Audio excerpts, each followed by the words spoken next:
시몬의 집, 비장의 집을 방문을 한 것이죠.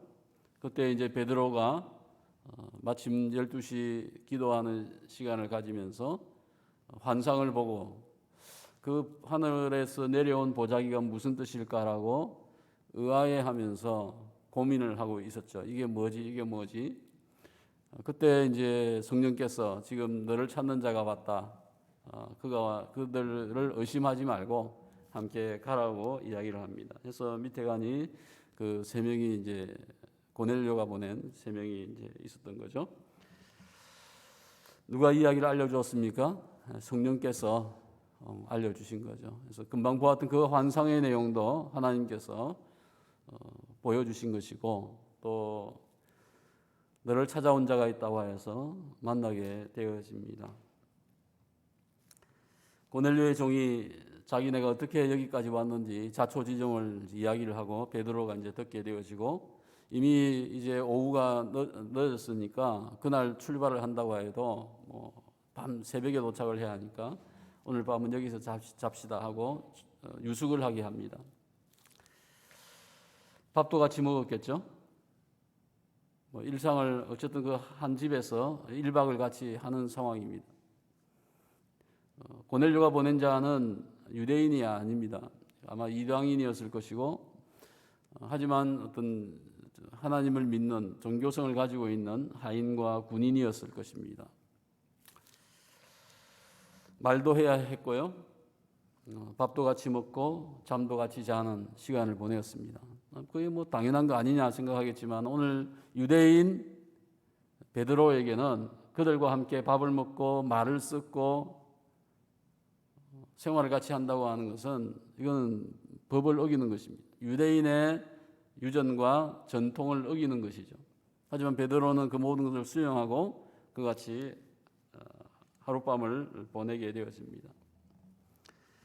아마 베드로는 밤새 이게 무슨 상황인가, 하나님께서 왜 나에게 저들을 보내셨고 내가 왜 저기 가이사랴까지 가야 하느냐라고 고민도 하고 기도도 하였을 것입니다. 하지만 그는 분명히 안 것은 이것은 거부할 수 없는 것이다. 하나님께서 뭐라고 했죠? 내가 깨끗하다고 한 것을 너가 속되다고 하지 말라. 이미 깨끗하였다. 아니, 처음부터 깨끗하였죠. 인간은 처음부터 동일합니다. 백인과 흑인, 동양인 또는 병이 있는 자, 병이 없는 자, 하나님께서 구분하지 않는 거죠.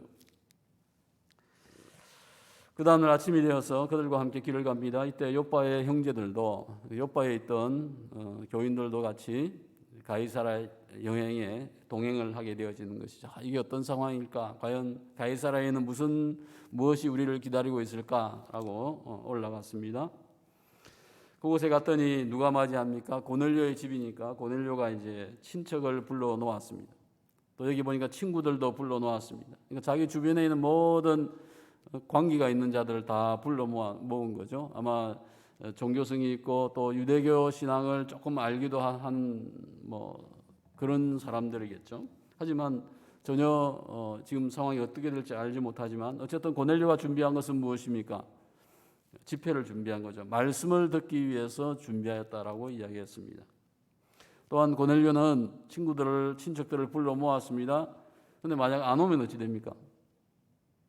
종들을 시켜서 오늘 갔으니까 내일쯤 올 거야 라고 이제 생각은 했겠지만 고넬료에게는 분명한 확신이 있었습니다. 분명히 올 것이다. 하나님께서 보내신 거니까 종들을 보냈고 분명히 그가 올 것이다 라고 믿었던 것입니다. 하여서 친척들과 친구들을 다 불러놓고 준비하고 있는 것을 보게 되어집니다. 베드로가 이제 자기 집을 방문을 하니까 고넬료가 보고 어떻게 합니까? 성경에 보니까 엎드려서 절을 하였다라고 하는 것이죠. 일반적인 유대교 정통의 유대교라고 하면 절을 하지 않습니다. 절하는 것은 우상숭배라고 생각하기 때문에 진짜 하나님 앞에서 아니면은 절을 할 수 없는 것인데 오늘 고넬료는 적어도 이방인이었기 때문에 어떻게 해야 될지 알지 못하고 이와 같은 자세를 취한 것을 보게 되어집니다. 베드로가 신이 아닌 거죠. 베드로가 천사나 신적인 존재가 아닌데 고넬료는 아직 잘 지금 상황을 파악을 못하고 있었던 것입니다. 28절과 29절 속에 보면 베드로의 말을 보게 되어집니다. 그는 보자기의 부정한 음식에 대해서 이미 잘 이해를 했습니다. 하나님께서 그러니까 뭐 하루가 지났잖아요, 그죠? 그러면서 베드로가 이제 정리가 된 거죠. 어제 낮에 기도할 때 보여준 그 환상이 무슨 의미인가 이제 조금 알겠다 하여서 성경에 보니까 나는 유대인이지만은 이방인과 교제하여서 가까이 하는 것이 위법인 줄 내가 안다. 그러니까 일반적인 유대인은 이방인과 말을 섞지도 아니하고 만남을 가지지 아니하는 거죠. 만약에 그같이 했다고 하면 나는 이제 부정한 자가 되어진 것이죠. 하지만 하나님께서 내게 지시하셨기 때문에 하나님 뭐라고 했습니까? 아무도 속되다 하거나 깨끗하지 않다고 하지 말라 하셨기 때문에 내가 부름을 사양하지 아니하고 왔다라고 이야기를 합니다. 그러니까 지금 베드로는 하나님께서 그를 고넬료에 지금 보내신 이유를 이제는 명확하게 이해를 한 거죠. 베드로는 출발할 때는 아마 긴가민가하고 이해를 잘 못했을 것입니다. 그럼에도 그는 순종하여서 길을 떠났습니다.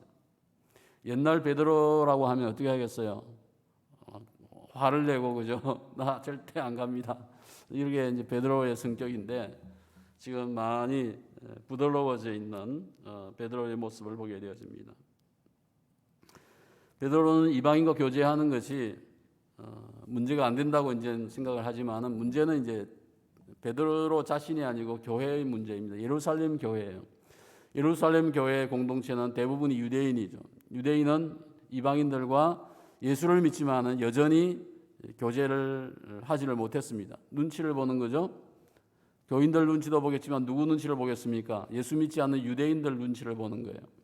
예수 믿지 않는 유대인이 교회를 비평을 하면서 야 너희는 왜 예수를 믿는다고 하면서 너희 파는 예수파는 왜 이방인들하고 이게 같이 밥을 먹고 교제를 하느냐라고 비평을 하기 때문에 예루살렘 교회지만은 그들 역시 유대교적인 문화의 배경에 빠져 있는 것을 저희가 생각해 볼 수 있습니다. 그래서 이것은 위법이다.